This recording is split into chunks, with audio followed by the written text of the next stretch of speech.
Good morning. We are live on LinkedIn talking about events. It's getting into autumn and it's event season. So let me know, are you going to an event, a third party event? Let me know in the comments. Perhaps you are running your own event and you're trying to get some delegates to come to that. We're going to cover all types of events and how you can really get the most out of your event by using LinkedIn. So why do people go to events? I would say it's down to these 6 things. It's about relationship building. It's about networking, prospecting. I know a lot of you watching this will be very focused on prospecting, and we're really going to dig into that. So if you're going there for a sales purpose, do continue listening. And brand visibility as well. Obviously, the marketers are getting your stands there and making sure that your brand is known. And a lot of people are going to enhance their skills, to learn some things. And there's also some events are about cross-functional collaboration, so hackathons and so on. And it's really good to be thinking about what are other people's motivations to go to events which may not be the same as yours, and that you're empathetic to that as well. Now, LinkedIn can really help events. First of all, promoting the event in the first place. It can also help to keep that front of mind awareness and to really be building up a bit of hype ahead of the event. So, for example, somebody told me recently that they've got new products that they're launching, and they really want to use LinkedIn in order to get people coming to their stand at the event, which is a really good way to use LinkedIn. Of course, LinkedIn's a networking platform, as are events. So they very much go hand in hand in terms of networking. And I would say that LinkedIn is a great place to be engaging people through posts and discussions. So we're going to be talking about when and what sorts of posts work the best for that. If you're feeling brave, you could do a LinkedIn live at an event. I'm yet to do that myself. That would be a great challenge. And of course, LinkedIn is really important for post-event follow-up. And we're going to be talking about the pre-event activities as well.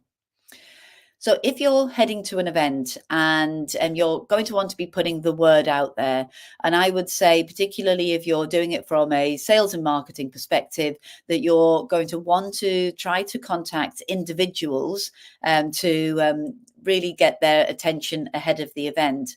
And if you're running your own event, then you really need to be thinking about what's in it for them. Because if you're trying to convince people to come to an event, you really need to be thinking with sort of in their shoes. And the things that they're looking for are actually high quality networking. So if you're perhaps not, maybe you haven't got your speaker list finalized yet, talking about the other delegates that are going will really help all the way along. They're also looking for strategic discussion. So talking about the things that were discussed last time will help to give them confidence that there will be the right sorts of topics for them. And they're wanting meaningful engagement, very often sort of practical takeaways that they can really put into play in their business. And so the very senior people are looking for strategic ideas and thoughts that can help to frame their thinking. So if you're in that kind of circumstance where there's a while before the event, you know that you want to be talking about it, yet maybe not everything is finalized. One of the biggest challenges that we found with events is that perhaps they're not always, everything isn't prepared early enough to get the best delegates to come along. And so I would absolutely, as soon as you know the date and the location, you don't need all of the details in order to get in touch with people and suggest that they save the date. You can put it into their calendar, even if you've spoken to them, so that they know that that event is there. They might end up not confirming, but you've got just a much better chance if they have that day kept free of them coming along eventually. And really be talking about what happened last year at that point as well. You can make a bit of a hype about what happened last year. And one thing that we found really works really well is actually talking about some of the talks. So if you, rather than it was great, this company spoke and that company spoke about these general topics. If you actually go, take plenty of notes at every event that you go to, every talk that you go to, and at that talk, that there will be some really brilliant takeaways. There'll be some really excellent learning. And so you can talk about what you learned really specifically, really tangibly at last year's event that can get people excited about this year's event. And so really you're looking to connect, start conversations, post, engage with their content so your posts go into their feed. And if you are promoting, trying to get delegates to an event, LinkedIn is just one of the things that you need to be using. I've had a cold call from somebody promoting an event. I didn't want to go, but I didn't actually mind having the call because it gave me a bit of an opportunity to find a bit more about it really quickly. I'd seen it in my email inbox. I'd ignored it. I think sometimes you think, oh, I'll look at that later. And you do need a few reminders because if you haven't set yourself a reminder, getting a call or an extra, an email or an in-mail even can be quite effective to get people's attention. So rather than contacting thousands and thousands of people once, it's much more effective to be contacting fewer people more regularly in order to get those places filled up. So that's focusing really on proprietary events. But today I want to talk quite a lot about your third party events, because that's what most of you will be going to. It would be good to know what event you're going to. I'm going to an event next week. It is Agency Hackers Conference. So a lot of agency leaders getting together, talking about agency stuff, and it's in Ibiza. So I think it might be the event of the year. What event are you looking forward to going? I'd love to hear about it. So if you're looking at that event and you're trying to work out who else is going, I would be looking at the website first and foremost, and it will have some people there listed. Getting connected to the keynote speakers, the people who are sponsoring and so on is a good idea because they will be getting connected to the delegates. Maybe you're there to see the delegates more than the speakers. It doesn't matter. You want to really be connected into the ecosystem because they will help you to connect to the other people as well. If you're sponsoring, in fact, sometimes even if you're not sponsoring, you just ask, you can get a delegate list. You might only get a delegate list with job roles or companies, but it's a great starting point because then you can find vaguely who they might be on LinkedIn and get in touch with them. And actually, if you get in touch with people to say, ahead of X event that I'm going to, let's connect, we see 70+% connection acceptance rate. Compare that to after the event with people you didn't meet and it doesn't work. So you really need to connect before the event. Really, really important. And delegate lists, of course, are gold dust for that. If you're still hunting around where your delegates are, a LinkedIn event can be quite useful because even if it's an online event, your LinkedIn event can be a way that they're promoting the event on LinkedIn. And it might not be a definite that all those people that have clicked attend will definitely be attending, but it's a good start. And if you click attend, you'll see those others that have clicked attend. And it's also an opportunity for you to invite other people to that event. If there are people that you think you would love to meet, actually you're helping them out by telling them about this third party event. And then it's very natural that you would meet with them there at the event. Hashtags can, if you're really needing to dig down and try and find some people, hashtags can be quite useful. Very often it's the exhibitors that are sharing posts with the hashtag in it, but there'll still be some gold dust in there. Look at the comments on those posts, look at who's liking it, and you might find some more delegates there. And if you know who attended last year, very often, if it's a good event, people come repeatedly. And so, or even the year before. So always be looking at last year's attendees if you know them. And if you are a repeat attender as well, go, oh, are you going again? So that work that you did last year can really help this year as well. And I think it's really important to decide who you want to meet before you go to an event. It really means that you're going to spend your time there really productively. And so you'd want to do your research on the companies and the people that you hope to meet there, the companies that they're working for. I use Perplexity AI because when it's telling me things about strategic priorities or challenges with that company, I can go to the source and I can see how recent that was. I might be able to find spokespeople from PR pieces and so on. I also like Sales Navigator, Account IQ. If you have the advanced version, it gives you loads of business challenges, and also you can click through to the source there and read the whole article. So I would always say to be a little bit prepared for the people that you know are going and you're going to deliberately try to speak to, because having the context of where they are as a business will really help you to have and make the most of that sort of 10 minutes that you might spend together. And so, even when it's not your event, I would say that connecting, following up, dropping an email, even getting a call, but also going to the app. If it's a big event, the delegates will be in the app as well. So the app is a brilliant way to be talk to people, but you do find that people with a sales agenda will be quite early on in the app, trying to set up meetings, and very often people aren't in the app until it gets to, maybe the day before. So I would use the delegate information in the app, find them on LinkedIn, and then also, the email and calling part of it in order to book in those 10-minute coffees. Now, slightly different to when you're promoting your own event, you need to be a little bit sort of more gentle about that. But I would say that connecting and following up is really the easiest way to get those coffee meetings booked in. I have definitely seen instances of where you've contacted them in the app, and those people who are would be keen to meet have already got a very full schedule. And practice your pitch as well as you're coming to the event. I went to Web Summit a few years ago, and as we were waiting for the bus in Lisbon to take us to the conference, we got talking to a lovely guy, Bill, in the queue, and he asked us, what do you do? And my colleague answered and sort of threw a whole load of things, and he was a lovely, empathetic guy. He said, don't worry, it's a bit like your first pancake. It can be a bit soggy, but your pitch will definitely crispen up as you go. And we were going to go and be on a stand, so it was nice, confidence building. And practice on your own. Have your floppy pancake in the comfort of your own living room, and just practice your pitch. And I'm going to just change the thing so you can see this a little bit more.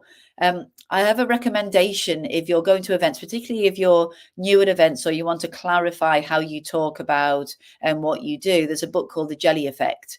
And one of the things that they talk about in The Jelly Effect is thinking about your customers and how you help them, what they were like in the past, and then what happens to them in the future. Like, what are the results after you've done your work with them? And one thing that they helped us remember is the end of your work might not be exactly the after effect that they get. So if you're like with Pitch 1-to-1, when we talk about brand awareness with our companies, that the future is that their salespeople are able to open and close opportunities more easily, and they're able to generate more revenue. And so the end of your work does not necessarily mean what your after is. And if you go to an event, you've really got very little time to say what you do. And we often start with the features of what we do, and we know to remember the benefits, but they often come afterwards. So what the Jelly Effect suggests that you do is actually think about your afters first. So if you're an organization that sells content management, digital content management, then you might start with, we help our clients increase profit because we're reducing paper use. Because paper takes up a lot of storage space and it requires people to file and locate it. So we digitalize content so it doesn't require space and it's more findable, so anybody in the company can find your content. And so that's a sort of principle. And I think it's worth practicing that with what you do, so that you're starting with what the after effect is. Because as much as you might have researched the company, a lot of people that you meet, you won't know who they are. You won't necessarily know whether they're interested in content management or not, but they might be interested in increasing profits. So you're more likely to tap into their strategic goals, which might get them listening to the ways in which you can help them to achieve that after. I would love for you to share with me your afters, because I've experimented with that with different kinds of industries and services, and I would love to hear how you've worked out your afters. And if we go in with the mindset that we are, take your sales agenda away for the day and just remember that we're helping, not selling. Another good sales book is on that particular topic. And the reason being is that 50% of B2B buyers choose the first vendor that adds value and helps them to solve their problem. And so if you are just, not talking about sort of what you do and trying to close a decision maker because you get so excited about meeting them, it's actually about thinking about how you can really help them. And so going to the talks early, planning ahead can get you in a very good mindset. When you turn up a bit late and everybody's there, it just doesn't give you time to sort of order. Yeah, these are the people I want to meet. These are the talks I want to go to, and these are this is the way I'm going to talk about what we do.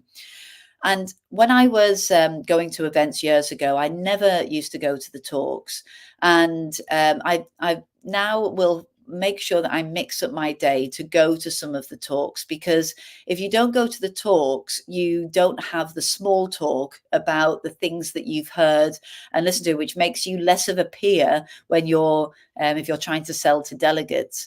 But also, if you go to the talks with people, I would be focusing on the people who you would love to sell to, because then you've got, well, you can see a bit about how they are, you can see what they're talking about, and you're also adding your support as well. So there's loads of great reasons to go to the talks of the people that you're wanting to sell to, even if the topic isn't exactly relevant, worth doing that. And you can follow up with them directly afterwards. But also go to the talks of maybe others that might have very interesting and relevant things to say with your business, because it just gives you that context. And if they're influential on LinkedIn, you're connecting to them, you're getting their attention, and they also might be connected to the people that you would really be wanting to get in front of. So think about it as the ecosystem at an event, rather than just sort of only thinking about needing to meet people and pitch to them. And I love an after party, not just for the potential of a free drink, but it's a place where people start relaxing. Maybe their talk is now over, and you can then sort of approach them in a much more informal way, and they won't have that busy schedule where they're off to somewhere else. And often there's more than one after party, so have a bit of a snoop around. Sometimes it's not very visible, they don't talk about it as part of the event program. You just need to sort of ask a few people, do you know if there's an after party? Very often the exhibitors will have the inside track, and if there's more than one, you can find out who's likely to go as well. So ideal networking opportunity for the things that sometimes aren't written in the program. And when you're there, take plenty of photos and videos. You might not use them all, don't worry. Just absolutely take photos of people, take photos of talks, take photos of the iconic things that you see at the event, where people will recognize that they've been at the same event as you. But you don't really want to spend your time sitting on your own creating LinkedIn posts. You could do a really quick one, hey, I'm here. But if it's not going to be quick, make the most of your day and post about it afterwards. Because really the day is about meeting people and building those long-term relationships. And it might be the very beginning, could be somebody that you've met before and it's a chance to re-engage. but that familiarity of meeting people in person really builds that trust, and that will last a long time. When I started doing LinkedIn Lives, it was the people who'd met me in person that were the ones that were showing up on my LinkedIn Live, the ones that were commenting. And I think that we have so many online relationships nowadays that actually meeting people in person has so much more impact than, we can easily forget that. So another great trick is when you're actually choosing your event is what events are your prospects actually going to, and it's an opportunity to meet them. Thanks for your comment, Luke, about the ecosystem. Now, I think that a lot of people know about this already. And when I was going to events pre-COVID, this was something that was not known about at all. But for anybody who hasn't come across this, the LinkedIn app has an easy way to connect to people. Obviously, you can search for their name in the search box. But if you go to that search box, you just need to put your cursor in it. On the right-hand side of the search box is a square which gives you the QR code. And the QR code, you can ask them to scan it on their LinkedIn app. And then your name comes up. You can say, oh, yes, just connect to me there. And then you've got that connection straight away. You can scan them, but then your connection might sit in their inbox. So I would recommend that you get them to scan while you're in front of them, because getting that connection means you've got that ongoing, and they get to see your post, you've got that ongoing conversation.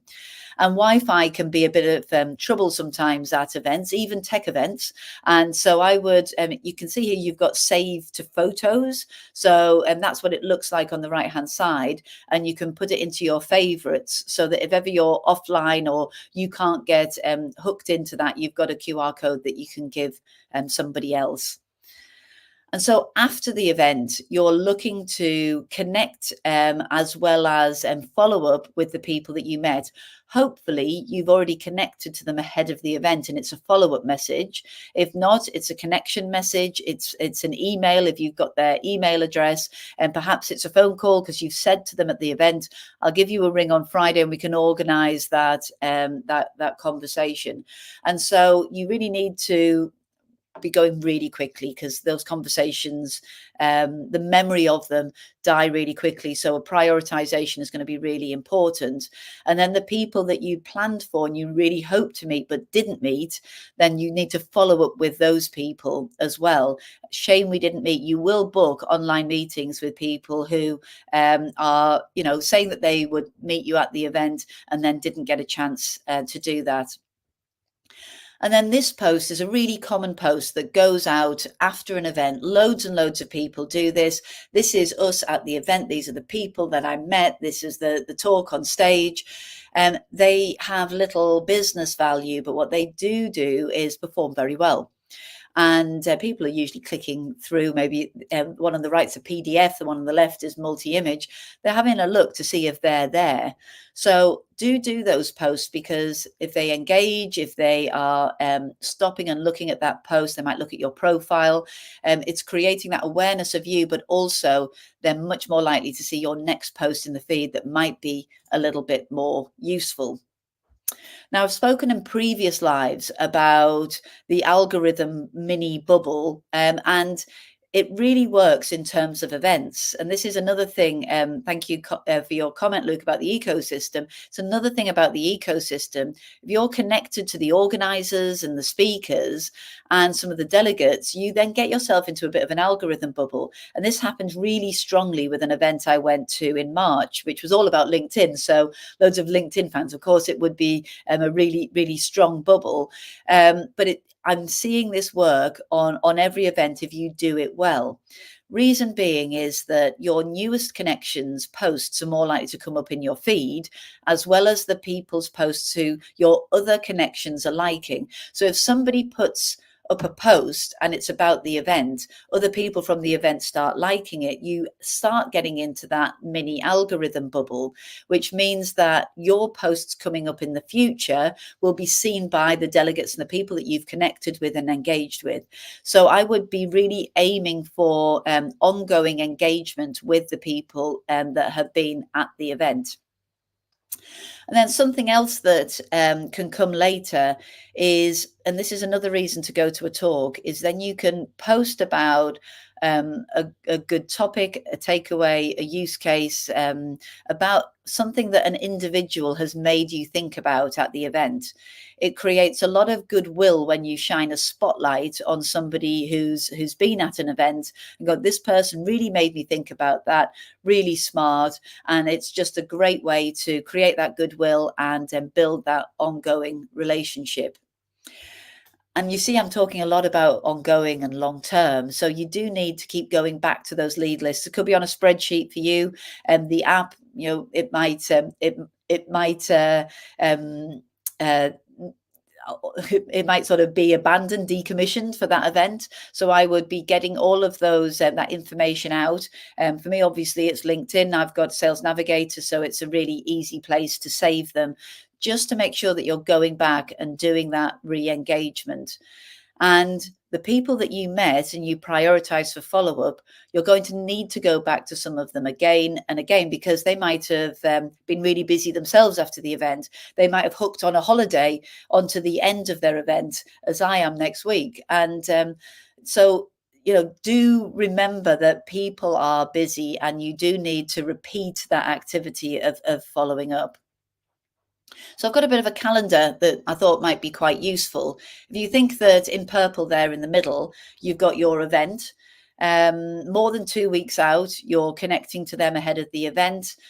You've got a post that might be talking about going to the event. Then your messaging would increase before and afterwards. And then we've got the post that we spoke about. If I just go on to the next view, just as a reminder, where you've got the delegates that you're getting in touch with more than 2 weeks out, the post that you're posting ahead of the event is a bit more like, I'm part of this community. I'm going to that event. It's almost like a tick that you are sort of one of this gang. And then the sort of the last minute messaging that can be, remember that the app can be very effective there. And then at the event, what do you want to get out of it? Make sure that that's really planned. And then the post afterwards, again, here we're part of the gang. And then going into those goodwill posts. And if you've done an event, been to quite a lot of talks, there could be 8 posts that you would write directly after that event. Don't wait until 8 weeks later and you're trying to think about it. Write them all straight after the event and schedule them to go out over time, because you won't want every post that you have in your feed to be about the event. You might want to put other things that, you're going to need to balance your content. But just think about over time the different ways that you can then re-engage really important people from that event. So yeah, mine definitely stretch over 3 months following the event.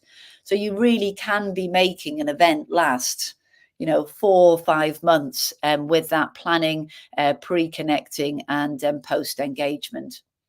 So I think the real takeaway is to connect beforehand as much as possible, build that relationship, and really take away your sales agenda. Remember that 15% of decision makers in B2B roles are changing jobs annually. So if it's not right at the time, if you can help out, if you can just build that relationship without worrying about your sales agenda, it's going to go a really long way.